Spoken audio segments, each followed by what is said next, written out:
Yeah, they're totally still. Can they hear him?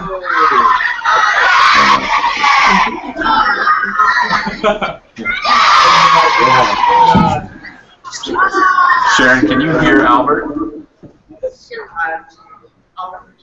Hey guys, can you hear me?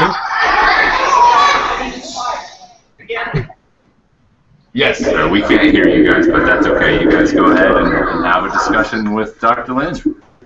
All right. Dr. Lynch. Hi guys.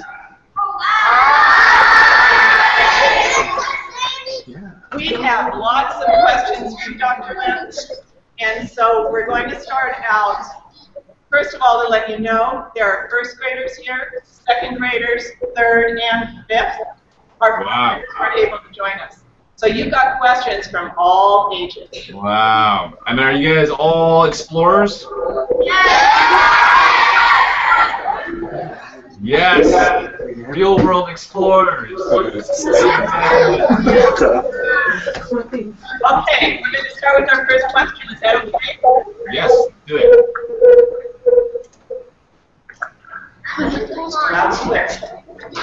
What is your main challenge in trying to find Genghis Khan's tomb, and what keeps encouraging you to keep trying when you are facing a challenge? Wow. So the biggest challenge with this tomb is that it's in the middle of a place that is completely remote. I mean, we're in a place where you literally can't fly a plane to, you can't fly a helicopter. And there's wolves, and there's bears, and there's... Our video is down to and, you know, just to get out there is a big challenge. That's the other part of it, is that nobody knows what the tomb actually looks like. So even when you get there, you gotta look really hard for something that you don't even know what it's supposed to be, right? And we've just been trying to find tools and technologies and different ways to look for the unknown in their most remote, intense, rain-dusting, fly-filled, dangerous place in the world. But it's fun. Hi, my name is Pearl. Hi, my name is Pearl. And my question is, did you actually ever find Genghis Khan's tomb? Well, I'll be honest with you. They have. You know, we found this big temple in the ground after we looked all over this huge mountain. We found a huge temple right underneath there, and I think that might be the thing. Isn't that crazy?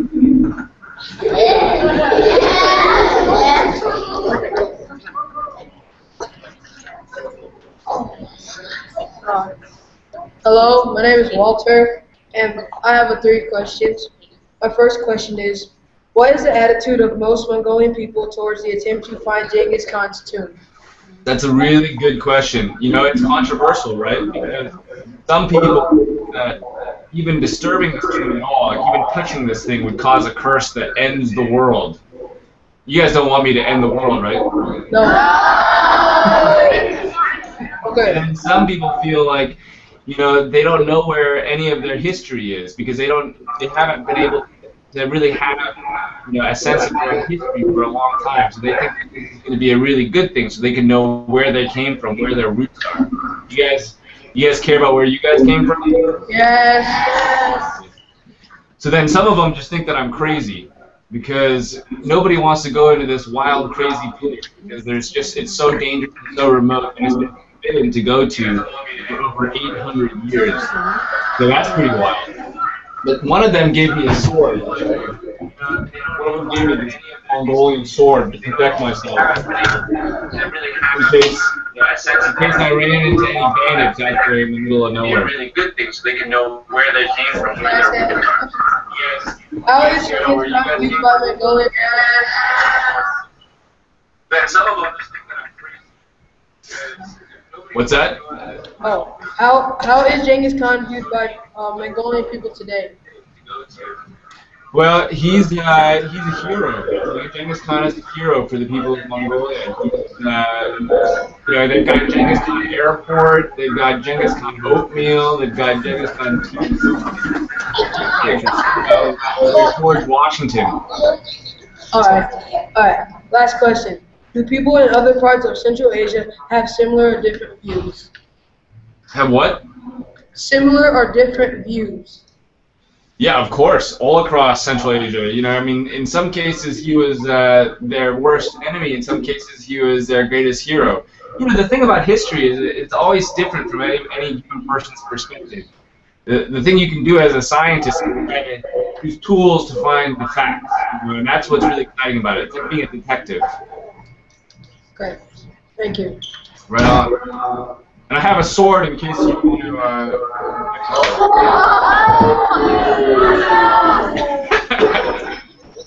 Hi, my name is Sienna. How many days did it take you to find the tomb once you were out in the field? Was it 15 days? Well, we don't know for the tomb yet, right? We don't know if that's it or not. We just know that we found something that we think is really important.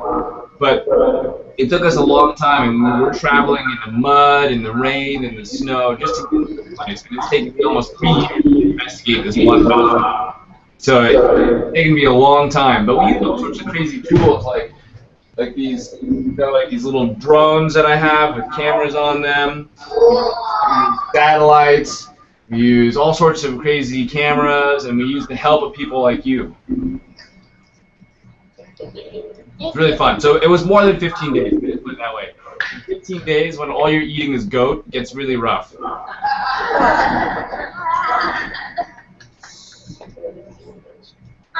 your website, you indicate that most of what we know about Genghis Khan was written by his enemies. Can you share everything you discovered about him that gives new information about his life and the person who he was? Yeah, absolutely. You know, that's a really good question, because for me, this is a guy who has a crazy story, an amazing story, right? Here's a person who was basically going to die. He was about your age when his father was killed by his enemies, right? And then he was sent off to die in the woods by himself, basically, and was harassed by his enemies. He became around 18 years old. And then around that time, he started to fight back, and he created an army that was the biggest, you know, the most accomplished army in history, from nothing, absolutely nothing. He created the largest empire, both in land mass and in population, to have ever existed in human history. More than the Romans, more than Alexander the Great. And so, you know, that alone says to me that there's something more to this person. There's something charismatic about this person to be able to unite people that isn't being told. But other things that you might not know are that, you know, he created things like, well, do you know the story of Marco Polo? Yeah. You guys play Marco Polo in your pool? Like Marco Polo? You play that game at all? Okay, do you know who Marco Polo actually was? What did he do? No. Marco Polo was a merchant that helped Italy discover things like paper and spices. That's exactly right. You know, a lot of things in Europe were responsible because of trade, people like Marco Polo exploring the East.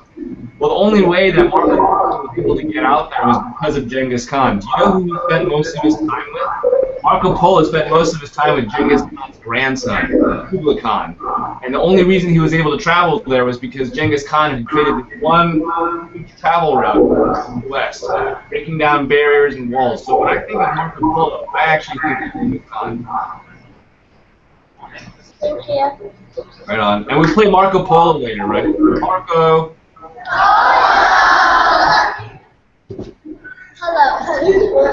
Hello, my name is Cadence. What technology did you find to be the best for your exploration? Wow, that's a great question too. You know, we created something online where we had a lot of people like you staring at satellite imagery and telling us where they saw things that they thought might be the tomb in little bits of data, right? And in the end, we collected millions of inputs from people like you, and then you told us where to go. And where do you guys agree? We actually went on horseback or by trucks. We really hiked out there. And in the end, we ended up finding a bunch of stuff with that methodology we can use. So I would say that citizen science is one of the most important things in terms of our tools. But other than that, I had lots of fun toys, like, you know, like I said earlier, like drones and like helicopters and ground penetrating radar and all sorts of things. The best part was your mind, was the citizen scientist. Thank you. Yeah, thank you. Hi, my name is Mario. What advice will you give to me about exploring my Central Asian heritage, Mongolian, Kazakhstan, and Kyrgyzstan? Wow. Well, I would say that the most important part of exploring heritage is reading a lot of interesting books about what you've done and where your people come from, and then going out there and exploring for the first hand, right? Going actually out and traveling and seeing the world yourself. This is a huge world. There's lots of different types of people in it, and there's lots of different types of views, and the only way is to get out there, experience it, and be there yourself. And also eat food. That's really where all the crazy stuff happens. And the food can be really awesome or really nasty at times. It's just part of the experience. But are you going to be an explorer, or what are you going to do with your own roots? Wait, I didn't hear you. Wait, can you repeat that? Yeah.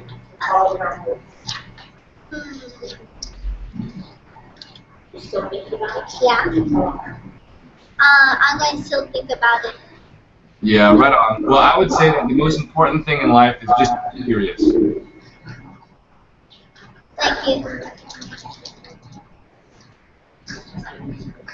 Hi, my name is Miguel. From the beginning of your dream of finding the truth under your completion of your adventure, how long did that all take? I'm sorry, I didn't hear you there. Hi, my name is Miguel.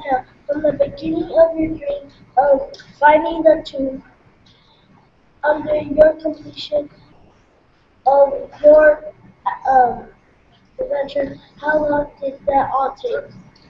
Well, you know, it happened faster than you would imagine, right? So I had this dream to just follow my own roots. It wasn't necessarily just to locate the tomb, but it was to follow my own roots. And at one point, I decided I was going to sell everything I owned, and I was going to just take that money and travel out to Mongolia and buy a horse and ride out into the countryside on a horse, like a real explorer. And the crazy thing is I actually did it, right? I actually went up to Mongolia on my own with a little backpack, and I bought a horse, right? Somebody gave me a horse. And I rode out into the countryside and met these Mongolians that were part of my own history. And from that day, when they started telling me about the stories of my own, you know, ancestors, to the day of today, it's only been about 5 or 6 years. And that might sound like a long time for you guys, but for me, it's a really short time, because this last 5 or 6 years has been the greatest adventure of my life. Going around in the most remote places of the world, looking for, you know, ancient mysteries, trying to solve them with modern technology. It's been so much fun. Thank you. So how many of you guys are actually explorers? I see a lot of you sitting there wondering, you know, why are we listening to this guy?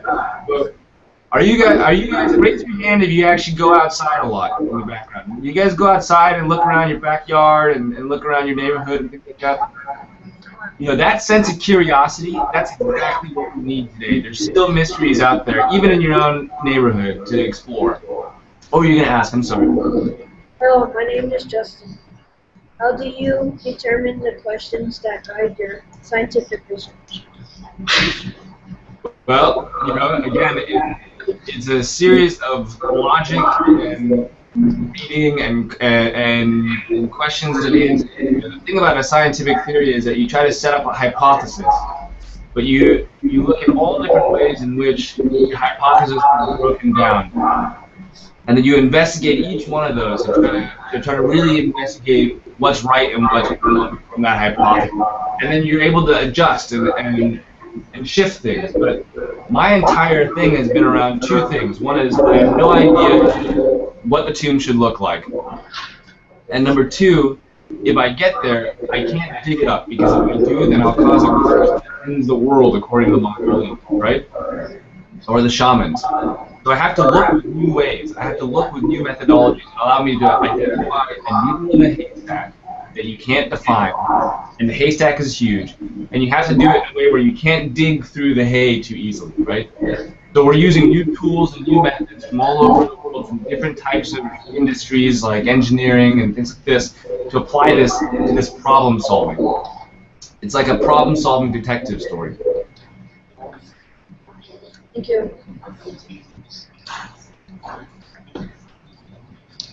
Hi, my name is Robert. What inspired you to be a scientist? Well, it's probably the funnest thing you can do in life to just ask questions and start investigating them, right? I mean, aren't you curious about the world around you? Yeah. Are you curious about why things happen in certain ways? Yeah. Well, that means that you're a scientist, all right? Everybody's really a scientist. You're a scientist right now, just by asking questions about the world around you. You just need to keep on doing that, and then you can turn it into a career. Thank you.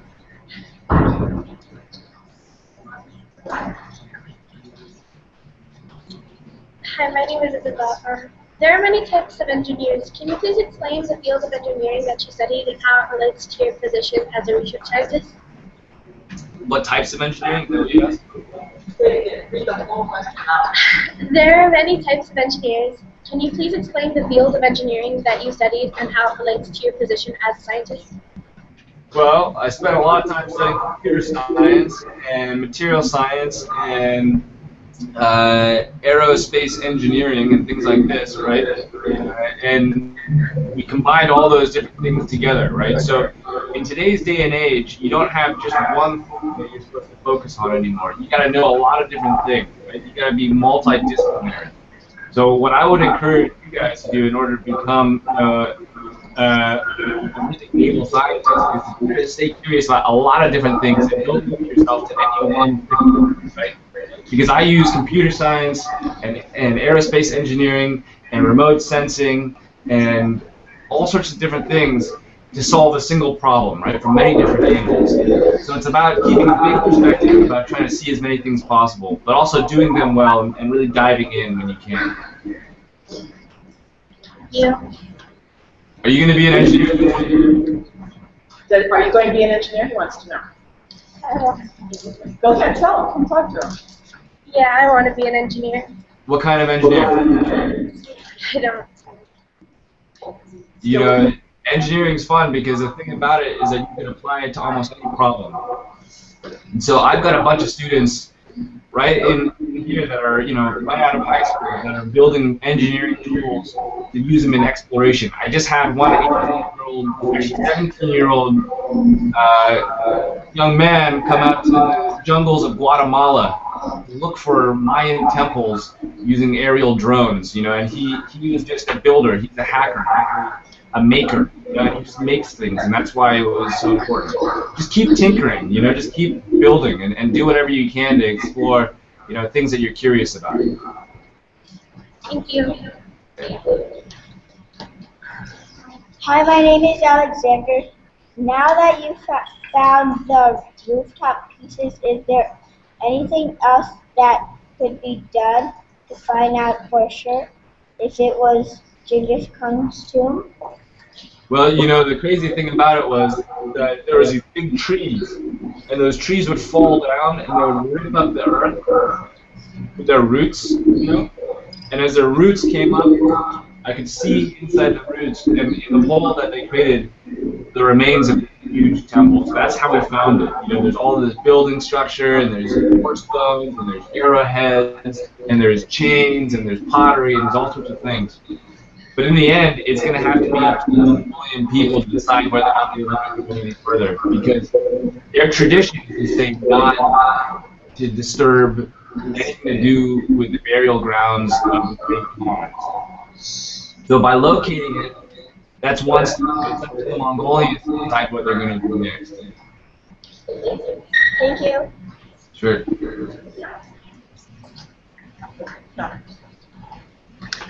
If Genghis Khan were put on trial for crimes against humanity, for which side would you testify as a character witness, and what would you say?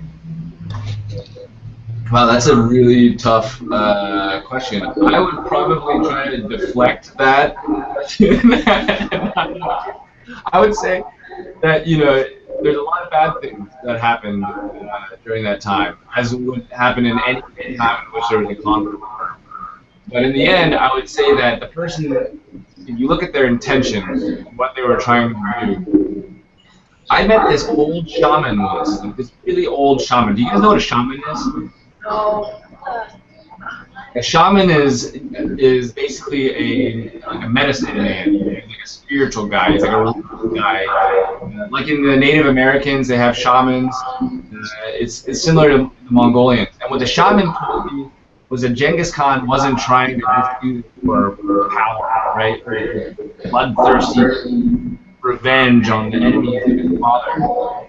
It was because he wanted to eliminate borders, the same borders that had destroyed his life for many years. And he was trying to put everybody under one border, or one guy, as the Mongolian nomads call it. If you look at his intentions from that point of view, then it might have been actually kind of noble. But then that shaman said the only reason why it wasn't right and why it didn't work out and why they didn't last was because he did it by force. So I would say that the way in which they went out and conquered everybody with all this force and all this, terrifying battles and things like that, I would say the only reason why trying to create that sense of removing the borders of our humanity didn't work out, and that's why, if any reason there'd be a crime against humanity, it would be because of that. But you just nailed me with probably the most intense question I've ever had to answer here.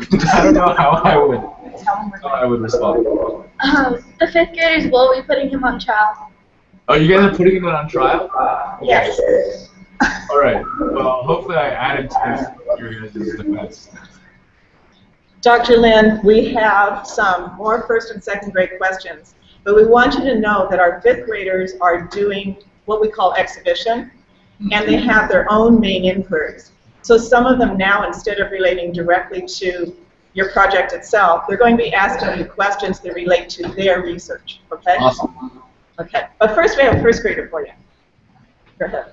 Hi, Dr. My name is Hector. Was there ever a time to give up? Was there ever a time to give up? Yeah, there's a lot of times. There's a lot of times in which I didn't know it would be possible. We're trying to go to a place that has been forbidden to go to for 800 years, and I'm trying to use tools that have never been built before.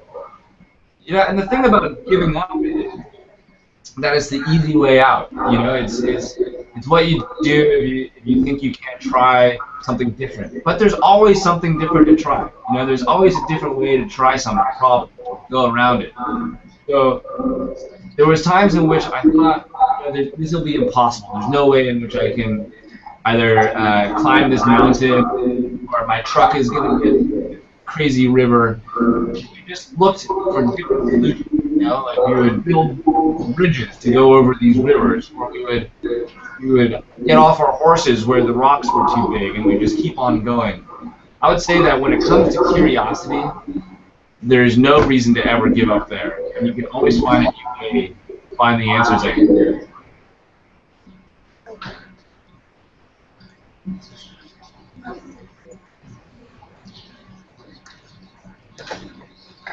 Hi, my name is Ethan, and why did Genghis Khan want to be a warrior? Why did he want to be a warrior? Well, he grew up in a time when almost everybody had to fight for survival.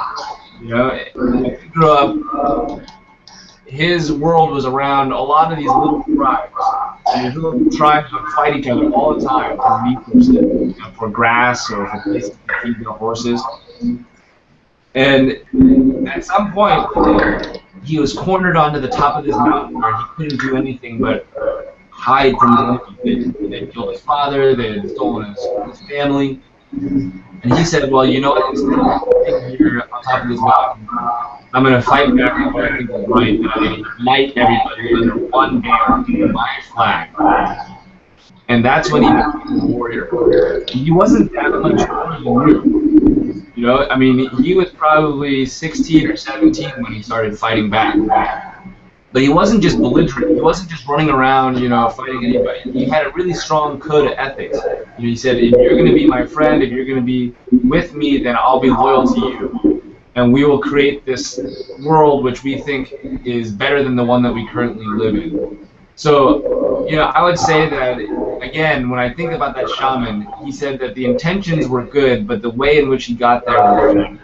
And in the end, fighting and forcing your way through violence is never the right answer. Thank you. Yeah. Hello, my name is Abel, and so since you are using drones, you said that drones are doing things that people can't do. Like if we were on the sacred land, we would disturb the land, and the drones wouldn't.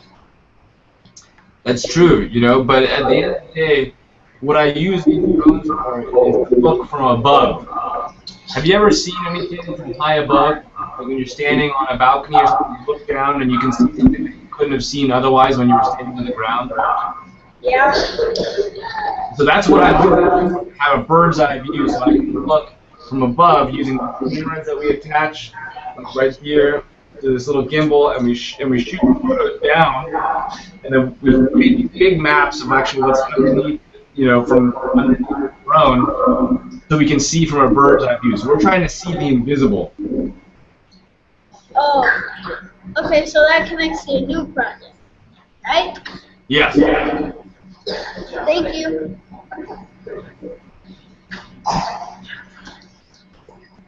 Hello, my name is Ariana. How do you think culture and archaeology affect climate change?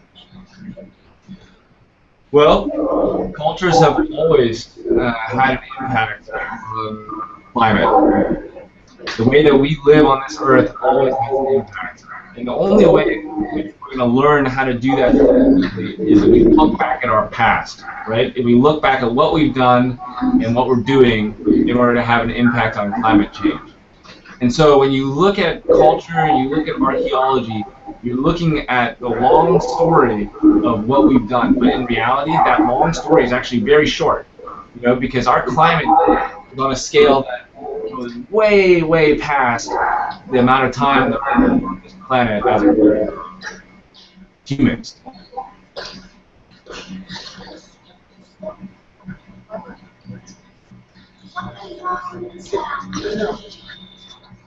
Dr. Lin, can you hear us? We can't hear you. We cannot hear you. We can't hear you.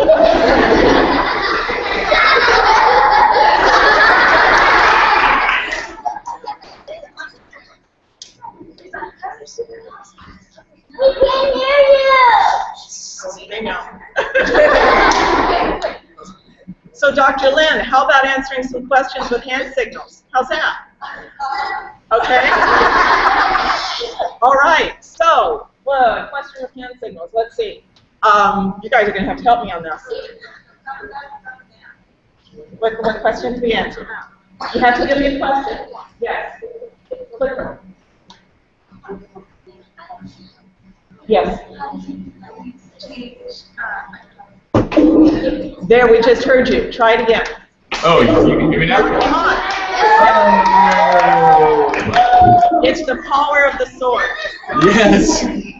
Exactly. So my point was basically that if we're going to find a way to move forward in this world sustainably, then we have to look back and see what we've been doing. And that's why archaeology tells us the story of human history and shows us where we've made mistakes and where we've done well. Well, I think it's important for us to look back because the amount of time that we're actually looking at right now is so small. I mean, it's so small. In your lifetime and my lifetime, such a small scale compared to the scale of human impact on this planet. And we need to make sure that we can look at the whole story to see what's going on. Thank you. Thank you. Next question. Great. No, you go. You go. Just go. Yeah, next question. Oh. What alliances did you make to be able to do your work or reach your goals? Well, a lot, with a lot of different people from all over the world. I had scientists from Italy, from Spain, from Greece, from the U.S., from all over the place. And then I had to work with the Mongolian Academy of Science and Mongolian scholars that really were the heroes of keeping Mongolia's history alive. And then I had to work all the way up to the presidential level to get permission. You know, so it's a huge process of diplomacy. But you know, the thing about it is that Mr. Compo needs assistance in room 5. What's that? Anyway, so I heard something about room 5 there. I guess you guys have a. Is that a PA? Yes. Awesome. We should get on that PA and start saying funny things or making jokes or something on the PA. Anyway, so the idea is that if you can use science as a way for people to see that they're looking for things that they want to know with new eyes, then it can be a form of diplomacy, right? Because science is truth and the pursuit of knowledge. And you know, in the end, it's probably the best way for people to get together, right? Because everybody's curious about truth and knowledge. And so those alliances were more big than I had expected. Okay.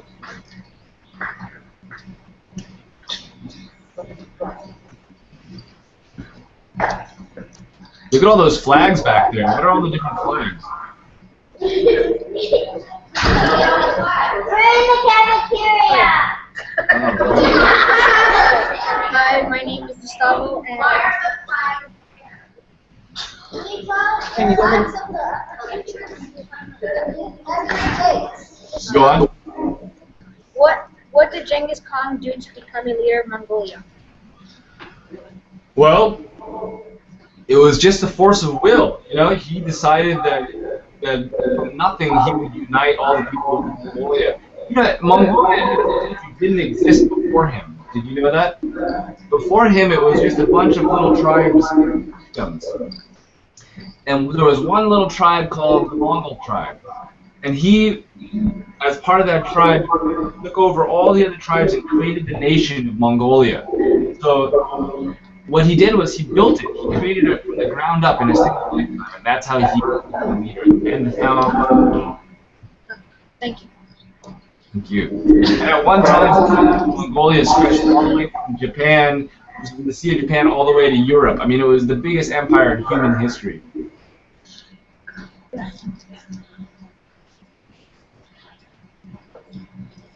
Hey. Hi, my name is Avery. Do you know any girl explorers? Any girl explorers? Yes. There's a lot of wonderful female explorers. One of my favorites is a woman named Sylvia Earle. Have you heard of Sylvia Earle? She was one of the original explorers to go down into the bottom of the ocean and explore the ocean from the perspective of how humans can live in the sea. And she's a National Geographic explorer in residence. Another world-famous female explorer is Jane Goodall. Do you know Jane Goodall? Yes. Yes. I've had the pleasure of meeting Jane Goodall before, and she's one of the pioneers of our age. You know, a person who was able to connect us with nature in a way that was never possible before. But do you know where I actually started exploring? I started exploring by climbing mountains. And one of the strongest mountain climbers in the world, one of the hardest mountains that I ever climbed was in Yosemite. Have you heard of Yosemite? Yes. Do you know, well, for those of you that have heard it, there's a mountain that's called El Capitan. Have you heard of that mountain? This big, huge mountain. It's one of the biggest mountains in Yosemite. It's a cliff. Well, the only person that ever pre-climbed that mountain, climbed it without using, you know, hooks and things like this to step on, was a woman, Lynn Hill. And there was nobody who could use her effort for almost 15 years because she was so amazing at climbing this mountain. And to me, that was an example of just determination and skill and energy and finesse to allow somebody to climb up the impossible, to do the impossible, to explore the extent of our human capability. So there's lots of incredible examples of female explorers. And I'll tell you, it doesn't matter if you're a man or a woman, a boy or adult, you know, anybody, or where you're from. All that matters is that you stay curious, and if you continue to be curious, then you'll be able to open doors to your own curiosity that allow you to be an explorer for your entire life. You can really look for the things that get you excited, and you can try to solve those, and that'll be all the difference that we need in this world. So I would say yes, and you are one of them.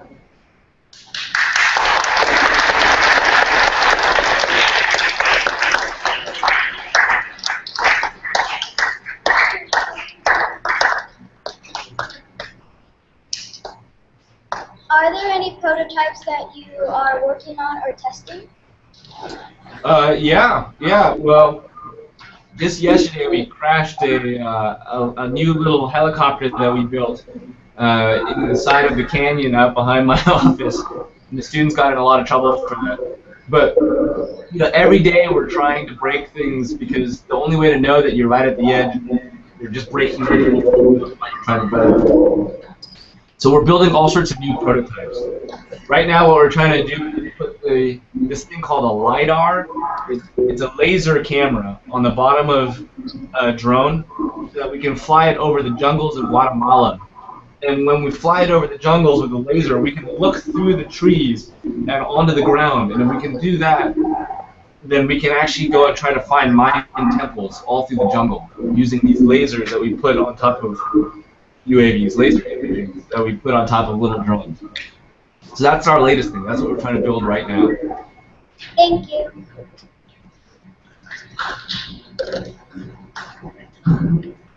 Hello, my name is Nicholas, and I'm in 3rd grade. My question is, what was the hardest obstacle to get to Genghis Khan's tomb? Well, you know, there's a lot of obstacles, both political and physical. One of the big political ones is that there's a gate. There's an area that nobody's been allowed to go through for 800 years, and it's guarded by people that literally have guns and live there, and they don't let anybody through unless you have special. But the real truth is that we're out there for months at a time, and all we have to do is what we bring with us. And you can get really sick of eating goat after a month of eating goat. And so that really makes your morale go down. And so part of the challenge of getting out of this area is just being able to be tough and stay tough enough to be able to, you know, survive out there. But it's an awesome experience. Thank you.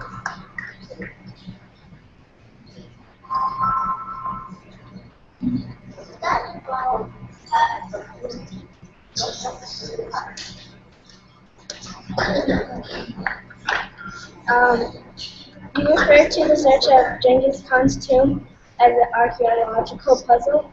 Now that you've had time to reflect, what else would you compare it to? I would say that it's one of the greatest mysteries of our age, you know? If you think about the impact that this person had on our entire planet, and how little we know about him, and how little we know about this, it's still one of the biggest mysteries of our human age. And I think one of the most important ones that we care to ask, because it had an impact on everything that we do today. The world we look at today is different because of this story. We don't know much about it, but I still think that it's a huge mystery, and I would still say it's a puzzle. Like everything, those puzzles are worth exploring, and the questions that you come up with when you're trying to answer the keys to that puzzle can only be solved with problem solving. And that's why I always think that engineering and science is the best approach to trying to ask these questions. Thank you.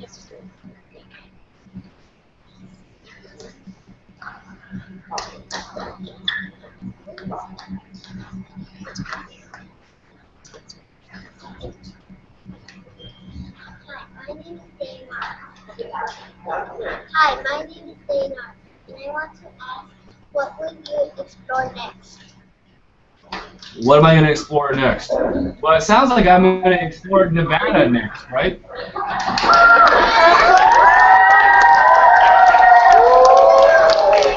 Coming out there. No, it's going to be great. You know, I just last week was in Central America, and we were trying to use the same tools that we built for Mongolia in Central America. And now we're going to go down to South America next and go all over the world. But, you know, I think that, to be honest with you, every single day I'm exploring something. If it's here in my backyard or if it's on the other side of the planet. There's mysteries and questions to be asked about everything that's around you. Every day you wake up, look outside and say, well, you know what? I'm going to find out something new. I'm going to learn something new. And in that, you're exploring every single day right in your own backyard. Thank you.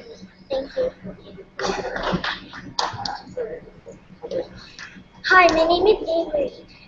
And my question is, when you go on your next adventure, will you please video again so we can learn with you?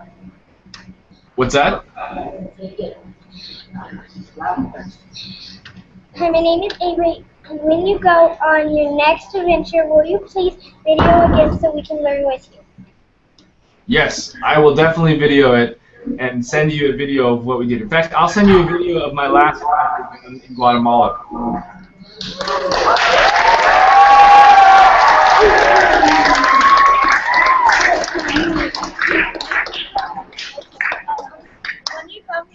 When you come to our school, will you please tell us about Project Oasis? Yes, of course I will. That's a really exciting new project where we're trying to use tools that a nomad can have on their own, you know, in their pocket to try to map things like water quality and pollution from a citizen science standpoint. So I'd be happy to tell you all about that. Thank you. Hi, my name is Kaylee, and my question is, how did you find your team to find the Genghis costume? Oh, how did I find my team? Okay, well, you know, my team was just a bunch of people that were friends with me that were problem solvers as well. So every time we came across a challenge, new people would come out of the fold and they'd say, well, you know what, I've got an idea. I can try something different. And so every time I found somebody who was able to think differently, who was able to be a problem solver, I said, you're on my team, because that's what we need out there. Because out there we're going to run into the unexpected, and all we need are people who can try to think differently and think on their feet. So that was how I picked my team. But you'll have to pick your own team differently, right? You have to decide who you want to be around for your own team when you go out exploring, because you know, when you're stuck in a tent with the same people for a month, and their socks are stinky, and they're snoring, and they're, you know, all these different things, you also have to really get along with them too, and you have to like being around them. Because I'll tell you, that tent gets really stinky, and if you don't like them, then it can be rough. Thank you. Thank you.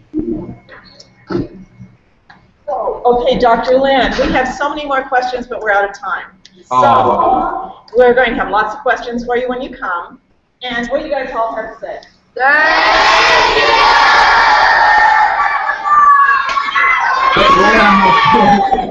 I won't bring my sword with me to Nevada, but I'll still have it here just in case. So nobody get it crazy, okay? Because I do have a sword. Anyway, it was really great meeting you guys and girls, and you know, I had a great time talking to you. And one thing I can say before I leave is what I tried to say a little bit earlier, is that I'm just one explorer, but you're an entire room of explorers. Okay, you guys are all explorers, every single one of you. And so the questions that you have to ask have to be meaningful. You've got to figure out what you care about. So after the day, think about that. What do you care about? Because you can literally do anything with your life, and you can have any kind of influence you want to. And so if you figure out what you care about, and you start exploring that, then that's the path to a great adventure. So anyway, it was great talking to you guys all, and I'll see you guys in a couple weeks.